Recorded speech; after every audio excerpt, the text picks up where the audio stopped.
আজকে একটা নিউজ দেখলাম।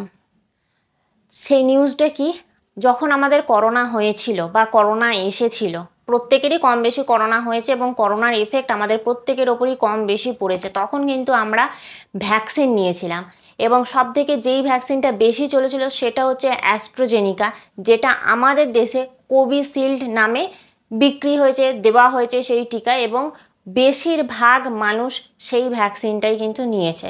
তার ওপর একটা রিপোর্ট এসছে, এটা ব্রিটেনের আদালত থেকে প্রকাশিত হয়েছে বা খবরে এসেছে। অবশ্যই কিন্তু সেই নিয়ে তোমাদের সাথে কিছু কথা বলতে এসেছি। Hi, welcome back to my channel Bengali new junction. আমি পারমিতা রায়। তো আমরা বেশিরভাগ মানুষই কিন্তু করোনায় এফেক্ট হয়েছে এবং ভারতের সেকেন্ড ওয়েভে যেই অবস্থাটা হয়েছিল সেটা প্রত্যেকেরই দেখবার মতন ছিল এবং সমস্ত দেশেই কিন্তু কম বেশি এর এফেক্ট হয়েছে। কম বলবো না, প্রত্যেক দেশেই এর এফেক্ট হয়েছে। তো সেই টাইমে আমাদের ভ্যাকসিন দেওয়া হয়েছিল, যেমন কোভিশিল্ড ছিল, কোভ্যাক্সিন ছিল, আরও অনেক রকম ছিল। কিন্তু সব থেকে বেশি যেই জিনিসটা ব্যবহার করা হয়েছে বা যেই টিকাটা ব্যবহার করা হয়েছে মানুষের ক্ষেত্রে, সেটা হচ্ছে কিন্তু অ্যাস্ট্রাজেনিকার কোভিশিল্ড। ঠিক আছে, অ্যাস্ট্রাজেনিকার কোভিশিল্ড কিন্তু ব্যবহার করা হয়েছে। আজ এক্ষেত্রে প্রায় বলতে গেলে আজকে ব্রিটেনের আদালতে অ্যাস্ট্রাজেনিকা নিয়ে একটা নির্দেশিকা প্রকাশ করেছে যে এইটার ব্যবহারের ফলে বা এই টিকাটা যারা যারা নিয়েছে তাদের কিছু কিছু ক্ষেত্রে, সব ক্ষেত্রে না, কিছু কিছু ক্ষেত্রে কিন্তু হার্ট অ্যাটাক, ব্রেন হ্যামারেজ বা রক্তের যেই প্লেটলেট থাকে সেটার কিন্তু ঘাটতি দেখা যাচ্ছে, ব্রেন হ্যামারেজের সংখ্যা বাড়ছে এবং হার্ট অ্যাটাকের সংখ্যা বাড়ছে। আবার অনেক সময় রক্তে যে ক্লট হয় সেই ক্লটিং তৈরি হচ্ছে। কিন্তু রক্তে ক্লট হলে কিন্তু আমাদের শরীরে অনেক বেশি ক্ষতি হয়। যে কোনো জায়গায় দেখবে কেটে গেলে সব সময় বলে যদি রক্ত বেরিয়ে যায় অনেক ভালো হয়, কিন্তু রক্ত থোকা হয়ে যাওয়া বা রক্ত জমাট বেঁধে যাওয়া এই জিনিসটা কিন্তু অতিরিক্ত ক্ষতিকর।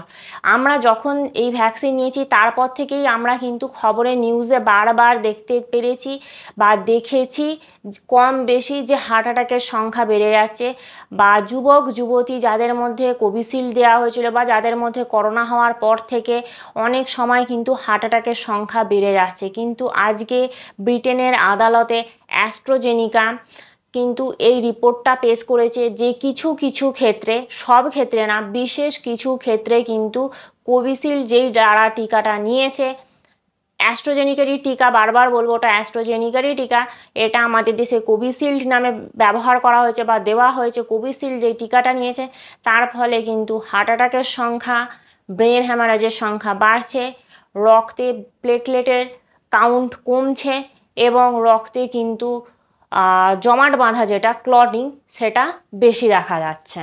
এটা কিন্তু সব ক্ষেত্রে না, কিছু কিছু ক্ষেত্রে। কিন্তু আজকে এটা প্রকাশ হয়েছে ঠিকই, কিন্তু আমরা যবে থেকে করোনা ফেস করে উঠেছি বা করোনার টিকা নিয়েছি আমরা কিন্তু আমাদের নিজেদের শরীরের মধ্যে অনেক রকম পরিবর্তন দেখতে পেরেছি। জ্বর, সর্দি, হার্ট অ্যাটাকের সংখ্যা বেড়ে যাওয়া, স্পেশালি যারা ইয়াং জেনারেশন আছে তাদের মধ্যে কিন্তু হার্ট অ্যাটাকের সংখ্যাটা অনেক পরিমাণে বাড়তে থাকছে, অনেক পরিমাণে বাড়তে থাকছে। যারা বৃদ্ধ তাদের থেকে বেশি মনে হয় যারা ইয়াং জেনারেশান, আমাদের মতন আপনাদের মতন যারা ইয়াং জেনারেশন রয়েছে তাদের ক্ষেত্রে কিন্তু হার্ট অ্যাটাকের সংখ্যাটা বাড়তে থাকছে। তো এটা আজকে এসেছে যে হ্যাঁ, কোভিশিল্ডের থেকে সাইড এফেক্ট হয় এবং সাইড এফেক্ট কিছু কিছু ক্ষেত্রে দেখা যায় যার ফলে হার্ট অ্যাটাক, ব্রেন হ্যামারেজ এই সমস্ত জিনিসগুলো বেশি হয়। তো আপনারা এই নিয়ে কী ভাবছেন অবশ্যই কিন্তু কমেন্ট সেকশানে জানাবেন আপনাদের কি মনে হয়। আর এই ভিডিওটা যদি ভালো লাগে তাহলে অবশ্যই কিন্তু চ্যানেলটাকে লাইক, শেয়ার এবং সাবস্ক্রাইব করে রাখবেন এবং বেল নোটিফিকেশান অন করে রাখবেন যাতে পরবর্তী ভিডিও ছাড়ার সাথে সাথে আপনাদের কাছে কিন্তু মেসেজটা যায় বা নোটিফিকেশানটা যায়। আমি এরকম আরও নানান ধরনের খবর নিয়ে আপনাদের সামনে কিন্তু অবশ্যই উপস্থিত হব। তো বাই বাই।